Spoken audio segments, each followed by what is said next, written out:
Hello and welcome to the Dogs TV. This is Chasing the Dollar. Ben Damon with you as always. And off the bench this week, well, we've got a super sub in the form of the face of Wentworth Park, Ron Arnold. How are you, Ron? I'm very well, Ben, and it's certainly great to be here. I hope that Tim's enjoying his couple of weeks off, and I certainly hope I get a longer stint than Trent Mirren didn't coming off the bench in State of Origin. Exactly right, a Dragons fan through and through. Now, mate, to be remiss of us not to mention that Did I Entertain has been retired in the last week or so. A legend of Wentworth Park. You would have seen just about all of his races there. It's sad to see him go, but he's had a fantastic career. Well, he has, and look, when you go back over 12 months ago now when he sort of was severely injured and it looked like his career was over, his trainer, Robert Arnold, and no relation of mine, I'll let everyone know, has done a marvellous job in nursing the dog back. And yeah, he's fallen one short of Stately Bird's record, which is probably a bit of a shame to start with. But more importantly, Robert hasn't been keeping the best of health. And if you're looking, mate, all the very best to you, and you have a good trip around Australia with your dog, and you get well soon. Exactly right. We'll get into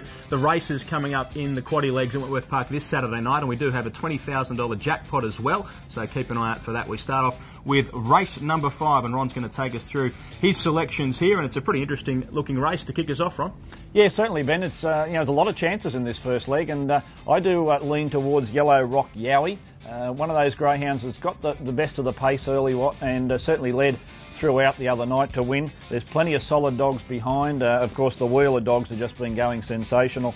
Dinah Iceman and Dinah Bargee, and things missing for Marquette. Probably the best dog in the race, but it can do a few things wrong early. So from box number 5, it may need a little bit of luck, but Yellow Rock Yowie, which is a bit of a tongue tire sometimes, but certainly going exceptionally well for John Callaghan, and he's been having great success with his whole kennel. All right, in race number 5, Ronnie likes the 3.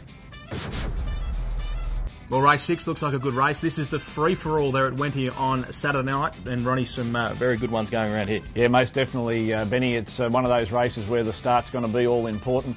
And, of course, More Space was a greyhound just pre-egg time, was taking Wenty Park by storm. I suppose if trainer Gary Edwards had his time over again, he might have done a couple of things different with More Space, and then she was a bit of an injury through the egg period, which forced her out of the ladies' bracelet, which is a bitches only race, and she would have probably been pre-post favourite for that one. So this has been a patient couple of months bringing the dog back to full fitness, and she's just about right. Talking to Gary Edwards the other night, he was very impressed with a second behind Main Drag again, who's a greyhound been going super at the present moment. So tonight, on Saturday night from box number 7, I just think More Space, genuinely good beginner, starting to get fully fit for the 520, so this is probably a good run. Yeah, it is very difficult to go past More Space.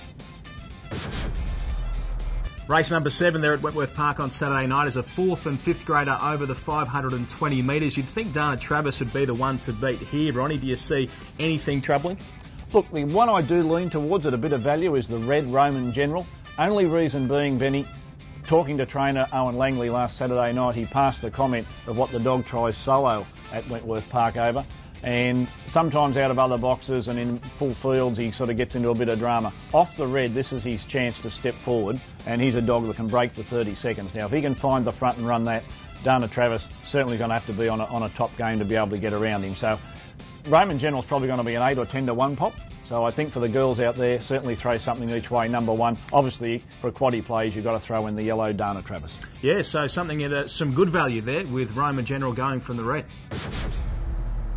Race number 8 is the tab.com.au race, and this is for the stayers. A few chances here too, Ronnie.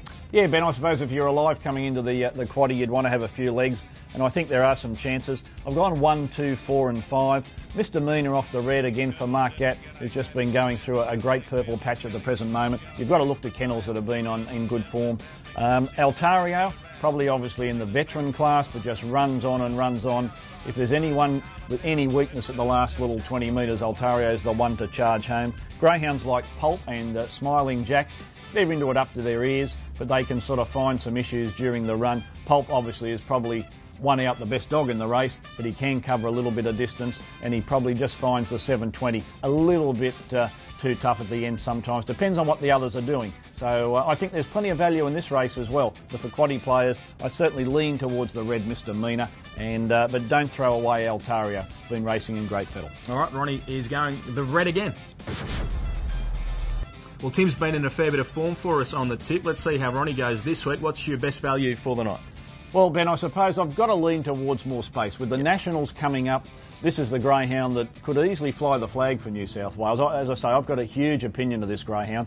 She's got genuine pace, and if anything, she's a greyhound that could probably run up to 600 metres. Like, you know, she is real strong. So coming back from a sort of forced layoff, she's finding a bit of form, can get out of the boxes early. She'll give them something to bet, and she'll be a little bit of value. She'd be around the 3-1 mark. Yeah, and something at some better value for us. You've already given us one there. Is that where you're going? Well, I suppose I've got to lean towards Roman General. You can't find 10-1 pops out of box 1 every week at the Dogs, so I suppose this is the week that you're entitled to raid the piggy bank and have something each way in race number 7. Throw it on Roman General number 1. Well, if anyone would know, it would be Ron. Let's now check in with TAB Sportsbet's Matt Jenkins. And Matt, there's a $20,000 jackpot on the quaddie there at Wentworth Park this Saturday night, and plenty of other stuff as well happening throughout TAB Sportsbet. Yeah, thanks, Ben. There's plenty of jackpots happening at TAB Sportsbet this weekend. On Saturday night, as you said, Wentworth Park, the quaddie, there's $20,000 jackpot, so make sure you do have a crack at that. Hopefully the guys can tip you some winners. Rosehill races on Saturday. Race 8, there's a first 4 jackpot of $60,000. That is for New South Wales customers. For Victorian customers, it's the Meadows on Saturday night. We have a nice jackpot there of $26,000 on the quaddie there. So make sure you do check out all those jackpots and have a crack at it. Fixed odds coverage for the Greyhounds has been extended now from Wednesday to Saturday. We're covering 10 meetings, although there is a change to the opening times of those fixed odds races for Greyhounds. They're 10 minutes prior to each and every race, so look out for those. If you're in Victoria, you can have a go at the box challenge. We're having the box challenge on 4 of those meetings as well. And also for the Group 1 races, we're going to have those up nice and early, pre-post as per usual, well in advance. And also for selected Group 2 and Group 3 races, we'll have the pre-post betting available. All right, thank you, Matty. We'll talk to you next week. Thanks, Ben. Yeah, I'll catch you next week on Chasing the Dollar. Hope you have a good weekend and back plenty of winners. On the sporting front, the Tour de France rolls on. Let's cheer on Cadell Evans. He's within striking distance and going along very nicely. A big round of NRL. It's round 19, rivalry round. Some big clashes too. We've got Newcastle hosting Manly as well. That is the highlight there on Sunday. And in the AFL, it's round 17. The big clash there is the Pies taking on Carlton. Make sure you check out all the markets at tab.com.au. You can call us on 133390, or you can pop down to your local New South Wales or Victorian TAB. And it's been an absolute pleasure having a super sub in this week, the face of Wentworth Park, Ron Arnold. Thanks for coming along, mate. Let's see how your tip goes. I suppose that's what it's all about, Ben, but thanks for having us, mate. Yep, absolute pleasure. Now you can get in touch with us through Facebook or Twitter. We'll talk to you next time on Chasing the Dollar.